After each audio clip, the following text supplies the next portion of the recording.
konflik yang ada di Sudan hari ini itu adalah bom waktu yang diciptakan oleh pemerintah itu sendiri. Menjadi revolusi pertama yang memang betul-betul diinginkan melibatkan sipil. Karena Sudan ini sejarahnya dari awal Presiden Abud sampai Presiden Bashir itu tidak ada yang berganti dengan pemilu, tapi bergantinya selalu dengan kudeta. Secara tabiat, orang-orang Janjaweed, RSF yang memang mereka mentalnya adalah preman.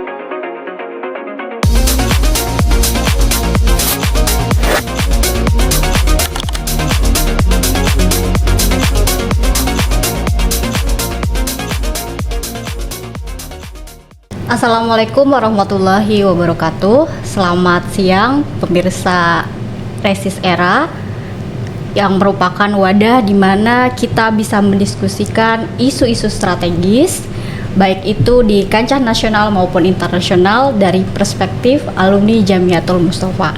Alhamdulillah hari ini kita sudah kedatangan seorang narasumber, ada Ustadz Muhammad Ruhiyat Hariri. Beliau adalah Ketua PPI Sudan periode 2018-2019. Assalamualaikum Ustaz. Waalaikumsalam warahmatullahi wabarakatuh. Terima kasih banyak ya sudah mau hadir, berkenan hadir di podcast Iqmal.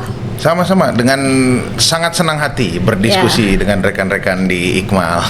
Iya, Ustadz, kita mungkin bisa langsung saja ya. Hari ini kita akan banyak berbicara tentang konflik Sudan ya. Sebagaimana kita ketahui, konflik ini kan kayaknya kurang viral ya di sosial media. Apa sih sebenarnya yang terjadi di Sudan itu? Kenapa itu kan terjadinya 2023 ya? Penyebabnya itu apa, Ustaz? Ya, kalau sebenarnya kita merunut ya, konflik yang ada di Sudan hari ini itu adalah bom waktu yang diciptakan oleh pemerintah itu sendiri, di mana ketika di awal-awal konflik antara Sudan Selatan dengan Sudan Utara gitu ya, pemerintah Sudan di bawah Presiden Bashir, mereka mempersenjatai para, dalam tanda kutip, preman gitu ya, para militer yang hari ini disebut dengan RSF atau Rapid Support Forces. Dan ketika Presiden Bashir digulingkan sebagai bentuk mengondisikan negara saat itu, militer menggandeng dari RSF itu sendiri, tapi dengan satu niatan bahwa RSF ini akan dibubarkan. Kenapa lagi-lagi ini semua adalah orang non militer, lalu juga mereka ya preman. Kita tahu orang Sudan itu nggak ada yang senang dengan mereka gitu ya, dengan RSF. Makanya secara proporsional di Dewan Transisi saat itu hanya dimasukkan Jenderal Hamdan Dagalo atau yang hari ini dikenal dengan Hemedti gitu ya, dengan satu Hemedti melawan 5 militer, jenderal-jenderal militer yang dikepalai oleh Jenderal Abdul Fattah Al-Burhan.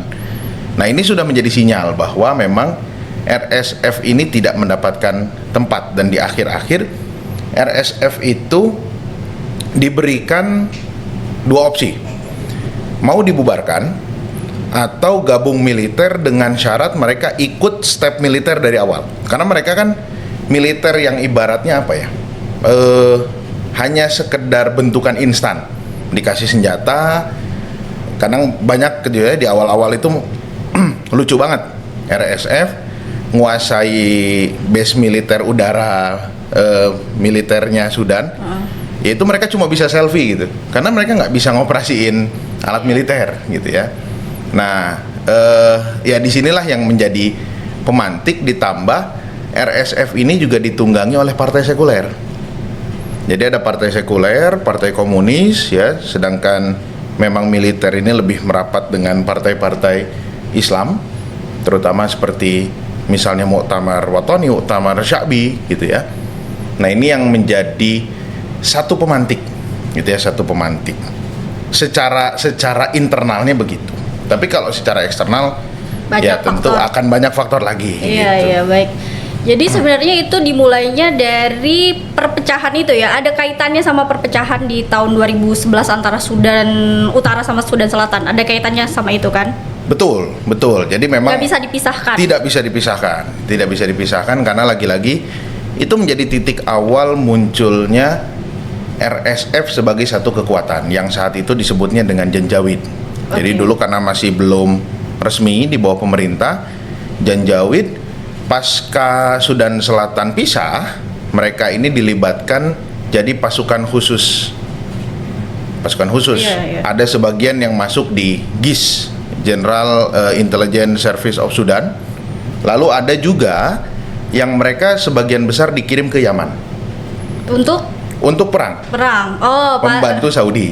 membantu Saudi. Ya, melawan Oke. Houthi gitu ya. Ini yang terjadi. Jadi mereka dikesanakan gitu ya, dengan mereka dibiayai oleh Saudi ya, dibayar oleh Saudi dan lain sebagainya gitu. Sementara militer saat itu mungkin proporsionalnya sekitar 30% aja yang dilibatkan di perang Yaman. Oke, seperti itu ya. Jadi sebenarnya tadinya Presiden Bashir Burhan itu kerjasama sama Dagalo itu ya. Betul. Betul. Jadi sebelumnya bukan Burhan ya. Sebelumnya namanya Jenderal Auf. Jadi Jenderal Jenderal Auf ini yang dia menjabat nanti cuma 1 hari karena Satu nanti hari karena digulingkan lagi oleh Diulang militer gitu ya. Jadi dia yang bekerja sama dengan Hemeti. Burhan ya mau tidak mau meneruskan kerjasama itu supaya memang proses revolusi yang ada itu bisa berjalan lancar gitu. Oke, kenapa Dagalo itu tadi antum bilang dibenci sama masyarakat Sudan sendiri?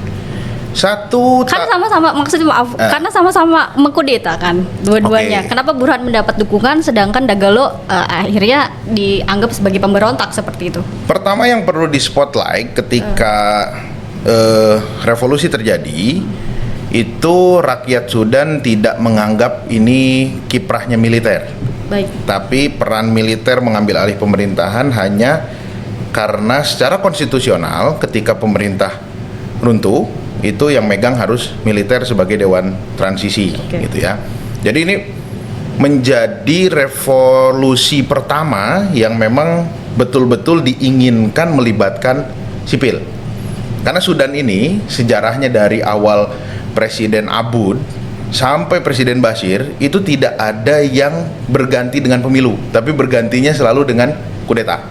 Oh iya ya. Nah, ketika militer naik, rakyat men-spotlight semuanya militer. Jadi seakan-akan RSF ini nggak ada, gitu ya. Oke. Itu yang pertama. Yang kedua, secara tabiat orang-orang Janjaweed, RSF yang memang mereka mentalnya adalah preman. Jadi memang mereka dari dulu, kalau misalnya kemarin rame kasus di Darfur yang membunuh, memperkosa dan lain sebagainya, itu sudah dilakukan mereka dari dulu. Dari awal mereka ada ya, itu mereka sudah melakukan itu, dan Janjaweed ini justru yang menyebabkan Bashir diseret ke Mahkamah Internasional untuk dihakimi karena kasus genosidanya di Darfur. Dan apa yang terjadi di Darfur beberapa ya bulan, mungkin ya sebulan lalu gitu ya, itu adalah sesuatu repetisi yang sudah terjadi sebelumnya, cuma yang sebelumnya nggak naik karena oleh pemerintah di KIP, yang sekarang ini di up gitu ya dengan kondisi Sudan yang ada. Makanya rakyat Sudan itu sama sekali nggak suka sama Janjaweed. Mereka ngerampok, mereka merkosa, mereka membunuh gitu ya sesuka hati mereka gitu. Bahkan kadang kalau kita ngobrol dengan polisi ya, karena kalau di Sudan itu kita PPI kayaknya lebih banyak urusan itu, 1 sama polisi, 2 sama tentara, 3 sama rumah sakit. Itu kenapa? Ya yang kena kasus begal misalnya gitu oke. ya, karena banyak mahasiswa misalnya pulang ngaji malam ditusuk dan lain sebagainya atau kerampokan. Ini biasanya ya kita kalau nggak ke polisi, terus kita ke militer dengan misalnya hal-hal yang sifatnya intelijen gitu ya, dan yang ketiga ke rumah sakit, banyak yang melahirkan kan, PPI itu di sana ngurusin orang lahirin juga. Oke. Gitu ya. Jadi kalau kita ngobrol sama polisi sendiri, polisi Sudan sendiri selalu ngomong jangan urusan sama Janjaweed, jangan sampai urusan sama Janjaweed, karena memang ya berarti ini jadi satu sinyal polisi sendiri aja takut gitu sama mereka gitu, dengan tabiat-tabiat yang dibawa. Dan mereka ini kan bukan orang asli Sudan. Oh gitu. Jadi banyak dokumen-dokumen yang menyebutkan bahwa Janjaweed, ya contohlah jenderalnya ya, Hamdan Dagalo. Dagalo itu bukan suku asli Sudan, tapi dia suku asli Chad. Oh, tapi masih di sub Afrika itu kan? Betul, Iya, tetangganya. Tetangganya, jadi dia hijrah gitu lah istilahnya. Betul. Jadi Dagalo ini adalah suku asli Chad yang dia pindah ke Darfur. Itu yang rata-rata pindah ke Darfur. Maka rata-rata orang-orang Janjaweed ini mereka juga bukan orang asli Sudan tapi orang asli Chad. Gitu. Oke, berarti itu kan Dagalo itu awalnya kan memang niatnya baik ya, revolusi ya, seperti itu. Itu saya sepemahaman saya seperti itu kan. Jadi dia mengkudeta Bashir karena dia diktator selama puluhan tahun dan lain sebagainya, akhirnya merevolusi tapi akhirnya menjadi gerakan paramiliter seperti itu. Apa gimana? Dia dari awal gerakan paramiliter. Cuma begini, kalau militer tidak menggandeng Hamdan Dagalo, misi untuk menggulingkan Presiden Bashir ini bisa gagal. Kenapa bisa gitu? Karena ibaratnya Janjaweed ini mereka dipersenjatainya oleh Bashir, dikasih biayanya oleh Bashir gitu ya, dihidupinya oleh Bashir. Kalau misalnya militer tidak menggandeng RSF, maka mereka akan menjadi backingannya Bashir. Oke, jadi diiming-imingi dulu. Betul. Diiming-imingi dulu, Sudah kamu ikut saya, nanti kamu dapat bagi-bagi jatah gitu. Betul, sudah ada kontrak politik, termasuk ya salah satunya dijadikan militer resmi. Terus kenapa akhirnya berantem sekarang? Ya itu lagi-lagi perebutan kekuasaan. Secara internalnya begitu. Secara internalnya memang ada perebutan kekuasaan antara Jenderal Burhan dengan Hemeti. Dan dua-duanya jual isu yang sama. Jual isunya adalah mereka ingin mengalahkan salah satunya, lalu mengembalikan pemerintahan kepada sipil. Cuman memang sipil yang dimaksud juga berseberangan. Kalau RSF dia lebih cenderung untuk mengembalikan kepada sipil, tapi memang diserahkannya ke partai sekuler. Gitu ya, dan partai sekuler, sosialis dan komunis gitu ya. Lalu kalau Presiden Bashir memang dia ingin Presiden Bashir Al-Burhan dia ingin menyerahkan ke kalangan profesional. Jadi memang betul-betul yang dipilih oleh militer adalah sosok yang bisa diterima oleh masyarakat. Sebelumnya kan Sudan ini sudah punya Perdana Menteri ya, sebelumnya namanya Hamduk. Nah, Hamduk ini bisa dibilang cukup gagal lah. Nah, Hamduk ini sangat dekat dengan Hemeti gitu. Sangat dekat dengan Hemeti. Iya. Antum waktu kerusuhan itu di sana lagi di Sudan? Kerusuhan 2018-2019 iya. Itu 2018-2019 memang demo itu bertahan sampai Covid. Jadi yang kudeta itu ya. Betul. Jadi kan 2018 pemilu 2019 ya. Iya. 2018 akhir tanggal 13 Desember seingat saya itu demo pertama kali. Baru kudeta terjadi itu tanggal 14 April. 14 April berarti kan rentang waktunya panjang tuh. Iya. Nah, cuma dari 14 April itu demo tuh terus berlanjut sampai 2020. Karena memang masih tuntutannya adalah pemerintahan sipil segera dibentuk. Sedangkan Dewan Transisi Militer di sini memperlambat proses pembentukan pemerintah yang dikuasai oleh sipil gitu. Oke, tapi waktu itu kerusuhannya cukup besar. Antum pulang ke Indonesia akhirnya? Enggak, karena masih bisa itu ya. Ketika demo aman, karena memang yang keluar sipil. Cuma kita memang dihimbau nggak ikut demo. Tapi memang demo-demo di sana itu betul-betul disusupi oleh Intel karena banyak kebetulan demo yang gerakan paling besar itu dari dua kampus. Satu Universitas Khartoum, satu lagi Universitas Islam Omdurman. Universitas Anto. Betul, sampai ditutup. Ditutup. Ya, jadi kampus itu dulu tutup setahun tuh gara-gara demo. Gitu ya, karena memang salah satu libur. Karena pelopor demonya memang dari Universitas Islam Omdurman salah satunya. Nah, itu pecahnya juga karena ada satu mahasiswa Omdurman juga tewas ditembak gitu ya. Tewas ditembak ketika demo dan itu menjadi satu pemantik gerakan demo yang lebih besar, tapi memang ini kan nggak nyasar orang asing. Memang ini hanya antara sipil dengan pemerintahnya gitu ya. Jadi walaupun tank pada keluar misalnya, terus jembatan ditutup dengan kontainer dan lain sebagainya, tapi kita warga asing itu masih aman. Kita aman, kita tidak disasar oleh militer, kita tidak disasar oleh polisi, sipil juga apalagi gitu ya. Nah, tapi ketika yang 2023 ini sudah memang perang terbuka. Ini perang terbuka, dan yang paling berbahaya adalah perang ini muncul pertama kali di belakang asrama Akhwat di kampus. Kampus antum? Bukan, ada kampus International University of Africa. Oh iya. Ini yang 80% mahasiswa asing itu ada di situ. Oke, kampus internasional ya. Betul. Jadi perang itu muncul pertama kali di situ. Apa itu yang muncul itu? Apa rudal atau apa? Enggak, cuma tank sama panser. Panser. Cuma kan, nah dari situlah mulai banyak tuh peluru-peluru nyasar. Oh, ngeri juga ya. Nah itu yang sebenarnya sangat ya kita mencoba berhati-hati dengan itu, dan bahkan orang-orang Sudan sendiri saat itu ya banyak yang meninggal karena peluru nyasar, karena rudal nyasar. Salah satunya misalnya di depan sekretariat PPI itu ada bangunan kosong belum jadi, itu tiba-tiba ada rudal dari atas nembus dari lantai 4 ke bawah. Nah orang Sudannya itu dia ya homeless lah, dia ada di bawah, nah itu kena rudalnya. Kena rudal. Karena nembus tuh dari lantai 4 sampai ke bawah. Juga ya. Rudal yang besar-besar itu berarti ya. Kalau di kita mungkin disebutnya basoka ya. Basoka. Nah, yang model-model seperti itulah. Nah, ini kan sebenarnya jadi kekhawatiran. Itu emang tuh arahnya kemana sebenarnya, mau ditujuin kemana itu senjatanya? Jadi perang itu udah di jalan. Oh. Orang kayak main kucing-kucingan. Ya, oke. Jadi Misalnya itu ada dua kubu nih. Dua kubu nih, kejar-kejaran tuh kayak kucing-kucingan. Kalau militernya jumlahnya lebih banyak dia ngejar RSF, kalau militernya lebih dikit RSF-nya ngejar militer. Jadi kayak udah main kucing-kucingan tuh. Itu bener-bener ngeri ya. Ya di awal-awal begitu, sampai ya nanti pola perangnya itu berubah. Iya, gimana tuh Ustaz? Pola perangnya militer pakai drone. Semakin canggih lagi. Semakin itu canggih. dari mana drone-nya? Nah, usut punya usut ya, kalau militer punya sendiri dan ada sokongan dari negara tetangga Saudi gitu ya.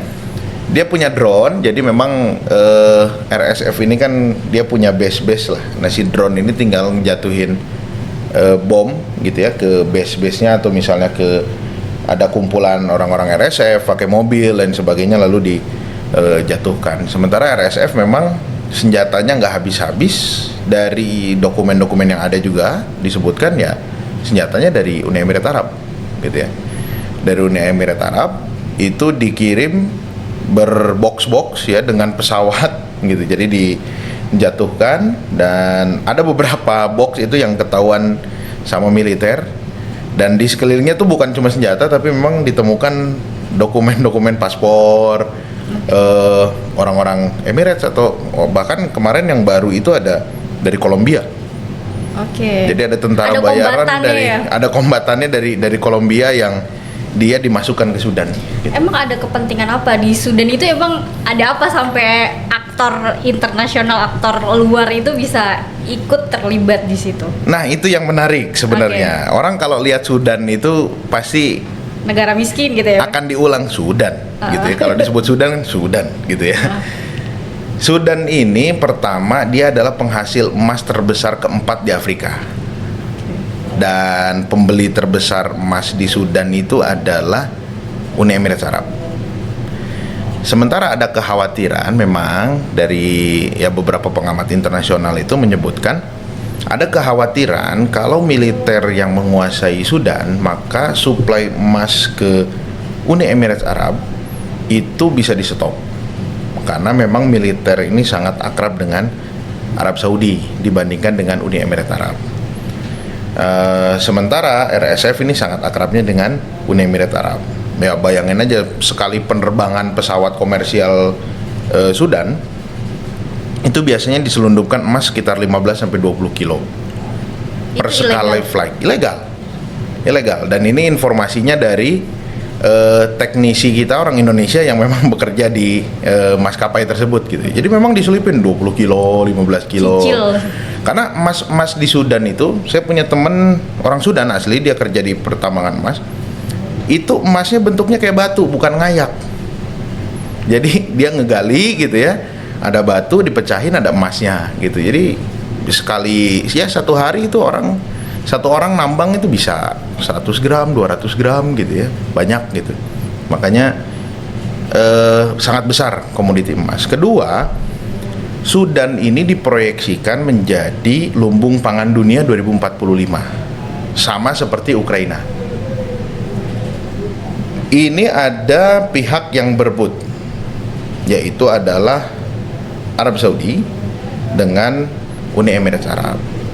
Nah, kita tahu ya, Uni Emirat Arab ini kan sebagian besar gurun dibandingkan dengan Arab Saudi. Arab Saudi itu masih ada pertanian dan sebagainya. Kalau Uni Emirat Arab ini rata-rata gurun. Kalaupun ada pertanian, rata-rata greenhouse lah.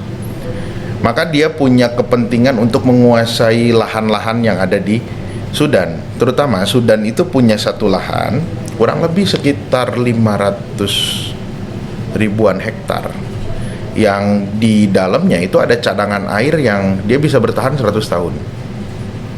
Nah, ini juga yang menjadikan Sudan itu cukup seksi di tengah negara-negara teluk gitu ya untuk dikuasai.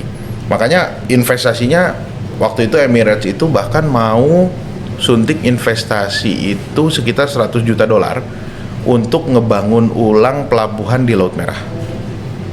Yang ini jadi ancaman juga buat Saudi gitu ya. Dan akhirnya ketika Sudan perang, dia ngepospon mindahin pelabuhannya justru ke Mesir bagian utara gitu. Ya, ini kenapa Sudan itu menjadi salah satu negara yang cukup seksi. Selain juga Sudan ini kan salah satu eksportir kambing dan sapi yang cukup besar ke negara-negara teluk. Kalau kita ngomongin misalnya antara Sudan dengan Arab Saudi aja ya, Sudan itu bisa mengekspor lebih dari 50 juta ekor kambing per tahun ke Arab Saudi gitu ya. Nah, ini ya Sudan walaupun dari luar kelihatannya kayak nggak ada apa-apa gitu ya, tapi sebenarnya di dalam banyak potensi. Kalau dulu kan Amerika datang buat minyak ya, ternyata minyaknya adanya di Sudan Selatan. Sudan Utara itu kan kehilangan minyak sama sekali. Tapi ternyata ada emas, ada pertanian dan air. Itu yang jarang orang ketahui ya.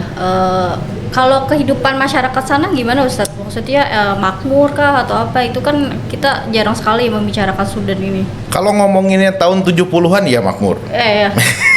Karena Khartoum di tahun 70 itu jauh lebih maju daripada Dubai, Doha dan Riyadh. Oke. Di tahun 70-an Sudan itu punya flight yang direct dari Bandara Internasional Khartoum ke London Heathrow. Itu di tahun 70-an. Tapi kehidupan tahun 70 itu tetap bertahan sampai sekarang.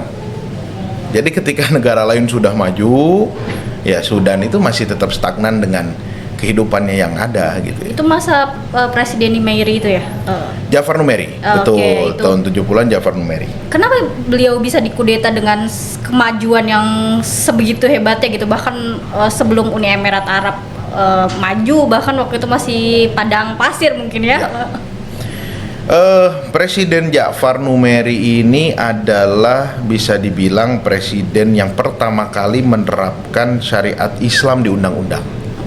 Menghapuskan Khomer, menerapkan hukum had, rajam dan lain sebagainya gitu ya. Bahkan dulu di Sudan itu potong tangan juga diterapkan kalau yang mencuri. Ini di masa Ja'far Numeri, sehingga memang banyak pihak-pihak yang tidak suka dengan kebijakan-kebijakan yang diterapkan oleh Ja'far Numeri, walaupun nanti di masanya Presiden Bashir itu tetap dilakukan, tapi resistensi Bashir terhadap pihak luar ini lebih kuat daripada Ja'far Numeri. Yang kedua, memang secara posisi politiknya Ja'far Numeri di akhir-akhir periodenya itu cukup melemah gitu ya, cukup melemah. Bahkan di kalangan militer itu sendiri, apalagi dengan munculnya bintang baru ya, Presiden Bashir gitu ya, Presiden Bashir sebagai bintang baru di militer, sehingga memang dibutuhkan ya saat itu para militer itu merasa dibutuhkan satu pemimpin yang lebih kuat secara posisi di regional ya maupun di internal Sudannya itu sendiri. Makanya akhirnya Ja'far Numeri tumbang ya, di masa transisi digantikan oleh Presiden Siwarud Zahab. Siwarud Zahab juga presiden yang sangat pro terhadap Islam. Presiden Bashir juga adalah presiden yang pro dengan Islam, karena Presiden Bashir ini kan murid di Hasan Turabi. Hasan Turabi ini kita tahu di awal masa pergerakannya ini kan sangat akrab dengan Ikhwanul Muslimin gitu ya, sangat akrab dengan Ikhwanul Muslimin. Ya sebenarnya sampai Presiden Bashir, tapi nanti di pertengahan masa-masa kepemimpinan Presiden Bashir sudah mulai berkurang tuh penerapan hukum-hukum Islam di Sudan. Kenapa itu? Ya menyesuaikan dengan suara dari orang-orang sosialis sekuler supaya mengakomodir, dan Presiden Bashir punya kekuatan yang cukup ya secara hitung-hitungan politiknya. 2014 Presiden Bashir pemilu itu ada 9 calon. Banyak. 9 calon dan Presiden Bashir menang dengan suara 98%. Gitu ya. Ini entah memang di skenario kan, atau memang posisinya saat itu masih sangat kuat, terutama di kalangan generasi tua ya. Gitu. Oke. Di Sudan sendiri mayoritas Islam ya, Sudan Utara betul. Bisa dibilang 99% Muslim. Oke. 1% non Muslim ini pendatang dari Sudan Selatan, Eritrea dan Ethiopia. Nah itu kalau konflik itu ada kaitannya sama agama? Nggak ada? Nggak ada sama sekali. Emang kepentingan aja? Justru dua-duanya sama-sama menunggangi ulama. Oh gitu, gimana itu? Jadi Ustadz? Hemeti ini punya ulamanya sendiri, Al-Burhan juga punya ulamanya sendiri. Jadi pakai suara ulama untuk narik simpati dari masyarakat. Betul, bahwa untuk mengesankan ini dua-duanya ini pro Islam, karena Sudan ini orangnya cukup kuat dalam masalah keislaman. Sudan itu bisa dibilang ya negerinya, ya kenapa Sudan bisa awet gitu ya dengan kondisi ekonomi yang lemah, politik yang lemah. Itu peran dari tokoh-tokoh sufi. Di Sudan itu ada lebih dari 1000 thorikoh yang berkembang di Sudan gitu ya. Makanya memang cara paling mudah untuk menggaet simpati ya dari masyarakat itu adalah dengan menggaet tokoh-tokohnya. Seperti contohnya Abdul Fattah Al-Burhan ketika awal-awal Bashir lengser, maka yang ia lakukan ketika membentuk Dewan Transisi adalah mengundang beberapa ulama tersohor di Sudan itu untuk memberikan taujih gitu, untuk memberikan taujih terkait dengan ya misalnya taat pada ulil amri dan lain sebagainya lah gitu. Itu yang dan memang untuk menenangkan masyarakat gitu. Walaupun pada akhirnya nanti ulama-ulama ini terusir juga dari Sudan. Sebagai contoh Syekh Isom Bashir ini salah satu ulama paling berpengaruh di Sudan ya. Beliau mantan penasehat Presiden Bashir dan juga ketua kalau di kita MUI ya, di sana Majma' Fikih Islami. Terus Syekh Abdul Hayy Yusuf ini pada diusir keluar semua gitu. Dulunya mereka sangat pro dengan militer dan digunakan oleh militer. Nah, sementara Hemeti menggunakan ulama-ulama yang berseberangan dengan mereka ini gitu. Ini yang dilakukan. Jadi dua-duanya sama-sama menunggangi agama, tapi kalau dibilang konflik agama enggak juga, karena dua-duanya memang menunggangi Islam gitu. Iya, karena kepentingan aja sih sebenarnya, politik kekuasaan seperti itu. Betul. Nah, itu diusirnya karena tiba-tiba ulamanya jadi kontra sama militer. Enggak juga. Mereka kabur atau diusir, Ustaz?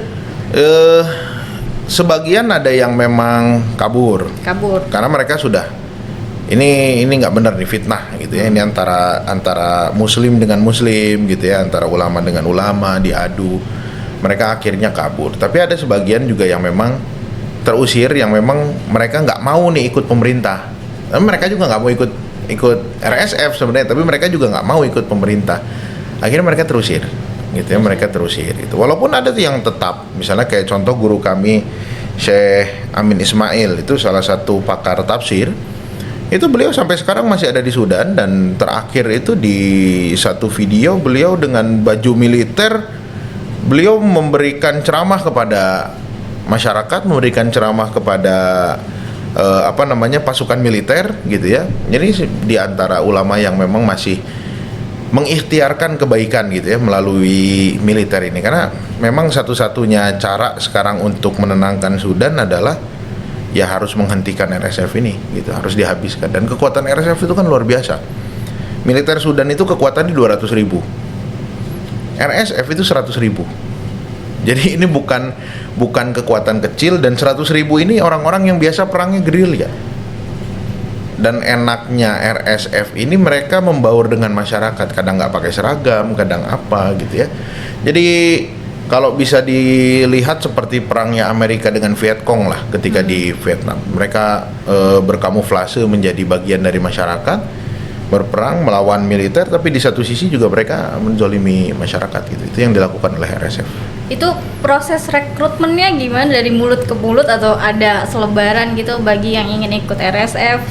Enggak Itu kan ada. rakyat sipil biasa yang dipersenjatai kan? Rakyat sipil biasa yang dipersenjatai, cuma memang mereka dalam tanda kutip mereka ini jadi seperti komunitas preman lah gitu. Iya, Jadi iya, misalnya ada preman bosnya ini, mafia bosnya ini, mafia bosnya ini. Lalu bergabung gitu ya, ditunjuk satu ketuanya Hamdan Daglo gitu. Itu yang terjadi gitu.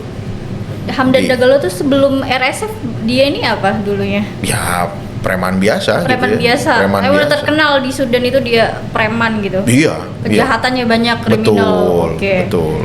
Nah, Ustadz, ini konflik Sudan ini kan dari 2023. Kita ini kan jarang banget mendengar ya. Kalau di Indonesia itu saya sendiri scroll kayaknya jarang banget ada yang posting tentang Sudan, nggak ada yang aware gitu di Sudan ada apa.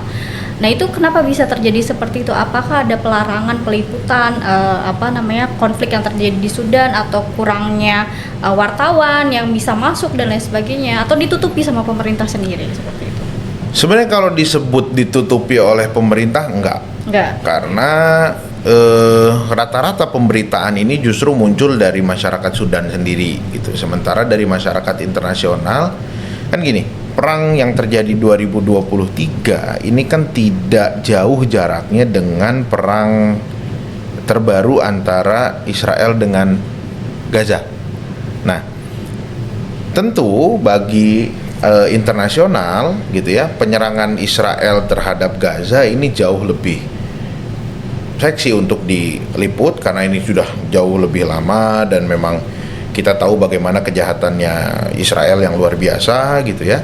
Sementara di Sudan ini banyak yang hanya memperhitungkan sebagai perang domestik gitu ya, perang domestik, sehingga memang kurang terangkat, apalagi saat itu memang tidak banyak yang terekspos sipil menjadi korban dibandingkan dengan di Gaza yang justru korbannya adalah sipil gitu ya. Kita tahu berapa banyak korban dari masyarakat Gaza gitu ya.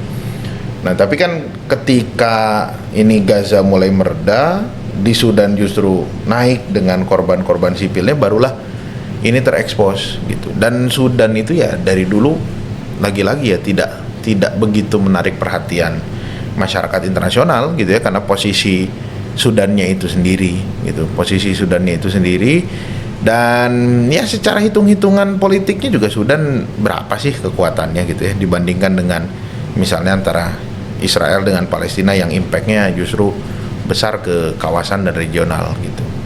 Oke, jadi sebelumnya itu belum ada korban sipil, sekarang udah mulai, maksudnya ada tapi nggak terlalu banyak, jadi nggak ke blow up ya Ustadz? Betul, jadi rata-rata korban itu ya walaupun ada tapi nggak banyak, tapi mayoritas itu kayak misalnya salah sasaran, peluru nyasar dan lain sebagainya, sampai ya yang kejadian di Darfur yang sangat ya menyedihkan lah itu terblow up gitu ya, dan itu kan luar biasa. Di apa istilahnya, Darfur itu kan di blok oleh Janjaweed, oleh RSF, bahkan sampai mereka nggak bisa keluar gitu ya, bantuan nggak bisa masuk gitu.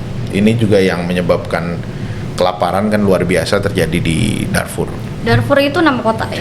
Darfur nama provinsi, nama daerah. Jadi Darfur ini dulunya adalah satu wilayah di bawah Kesultanan Fur namanya.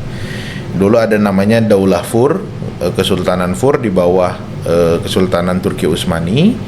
Nah, sekarang Darfur itu menjadi satu wilayah yang terbagi, ada Darfur Utara, Darfur Selatan, dan dan Darfurnya itu sendiri gitu. Jadi itu wilayah besar, dan memang base-nya Janjaweed di situ dari dulu. Oh, base-nya di situ. Betul. Terus kenapa Janjaweed harus sampai maksudnya melibatkan sipil di situ, menyiksa? Kemudian saya lihat video-videonya itu kan sampai ada yang maaf-maaf digantung dan lain sebagainya. Apa itu bentuk penekanan biar pemerintah itu mengundurkan diri aja gitu? Satu itu. Jadi bulan lalu kalau nggak salah, Hemeti itu dia mengumumkan pemerintahan secara independen di Sudan bagian barat. Separatis, gerakan separatisme. Betul, dia sudah punya perdana menterinya sendiri.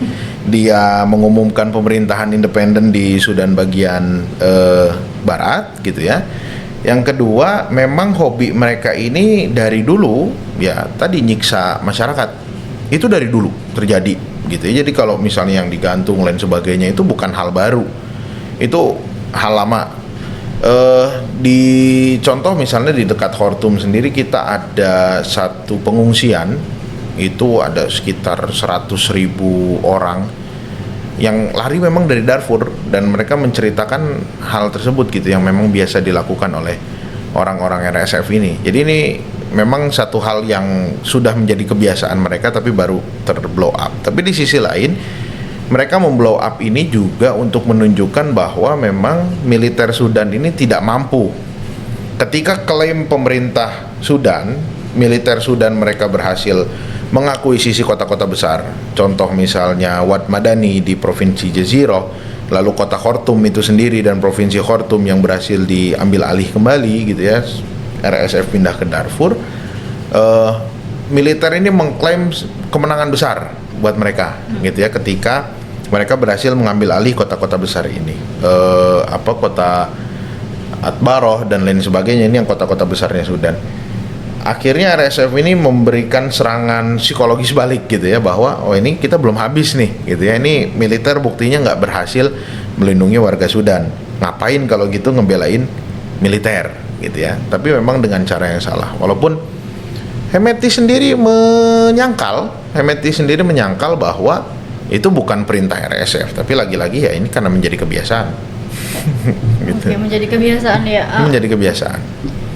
Itu bantuan nggak bisa masuk, mereka benar-benar memblokade ya pemerintah dari, maksudnya bantuan dari pemerintah Sudan sendiri nggak bisa masuk sama sekali, maksudnya pemerintah dari luar pun nggak bisa masuk. Bahkan mereka itu bener orang-orang Darfur itu ketika Janjawid mulai bergeser ke Darfur, mereka dirampok dan lain sebagainya, mereka itu sampai makan kotoran hewan. Dan ketika kelaparan itu terjadi, yang dikatakan mereka, ini kita udah nggak ada lagi nih kotoran hewan yang bisa kita makan, saking sudah habisnya gitu, nggak ada lagi gitu. Dan itu semua diblok dari arah Chad, diblok dari Sudannya sendiri diblok oleh RSF gitu. Dan militer waktu itu nggak mau ambil resiko dulu karena mereka fokus untuk menguasai kota-kota besar ini, Khartoum terutama gitu. Khartoum ini kan bisa dibilang baru diambil alih oleh militer itu sekitar 8 bulan yang lalu, atau kurang lebih bahkan 6 bulan secara ini ya. Kalau dari 2023 sekarang 2025 dan baru 6 bulan kan berarti 2 tahunan itu Khartoum dikuasai oleh RSF gitu ya. Ini satu pukulan telak buat pemerintah. Bayangin hari kedua Khartoum dikuasai RSF itu, yang pertama kali disasar adalah markas militer dibakar. Gitu ya. Jadi memang betul-betul mereka ingin menunjukkan show off bahwa militer ini nggak ada apa-apanya buat mereka gitu. Iya, ngeri juga ya di situ ya. Pengalaman antum selama perang itu ada nggak yang mengerikan gitu? Nah, kalau pas perang sih kebetulan saya kan nggak di situ ya. Cuma kalau dari teman-teman, beda daerah ya? Enggak, saya kebetulan waktu itu lagi terselamatkan tuh. Lagi umroh. Kan itu kan Ramadan, pecahnya kan hari malam 20, hari ke-23. Sebelum 7 Oktober kan? Sebelum Palestina. Iya, sebelum 23 Ramadan. Memang kalau dari teman-teman semua itu kondisi itu sangat mencekam ya. Jadi ya kayak tadi misalnya orang lari nih kucing-kucingan tuh, tapi sambil tembak-tembakan lain sebagainya. Jadi peluru tuh ada yang masuk ke rumah misalnya dan lain sebagainya.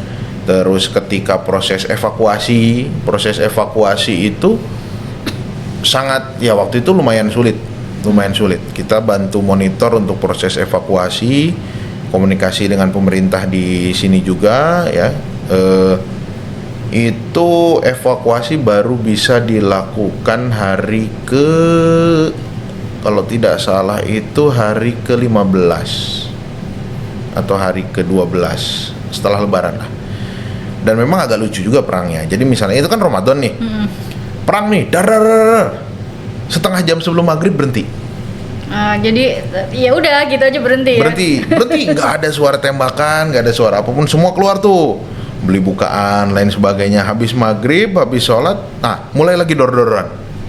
Lebaran begitu juga, sholat id tuh berhenti, sholat id berhenti, habis sholat id mulai lagi perang, gitu ya. Jadi kondisi di jalan juga sudah sangat tidak aman untuk keluar, dan semuanya memang dihimbau untuk di dalam. Kedutaan kita aja dijarah kok. Sama RSF itu? Iya, kedutaan kita dijarah. Oh, ngeri juga ya. Tapi teman-teman di sana ngelihat gitu, maksudnya korban bergelimpangan dan lain sebagainya, maksudnya dengan mata kepala itu tampak enggak? Saat itu belum Ya? Saat itu belum, kecuali ya tadi yang misalnya yang kena peluru nyasar lain sebagainya. Tapi saat itu belum. Dan Khartoum sendiri memang RSF tidak menyasar ke sipil. Jadi memang yang disasar adalah kantor-kantor militer, kantor pemerintahan, termasuk juga istana presiden gitu ya. Ketika di hari pertama perang itu pecah, bandara dikuasai, itu kan pesawat Saudia dibajak, tapi semua penumpangnya suruh keluar dulu, tidak ada yang dijadikan sandra.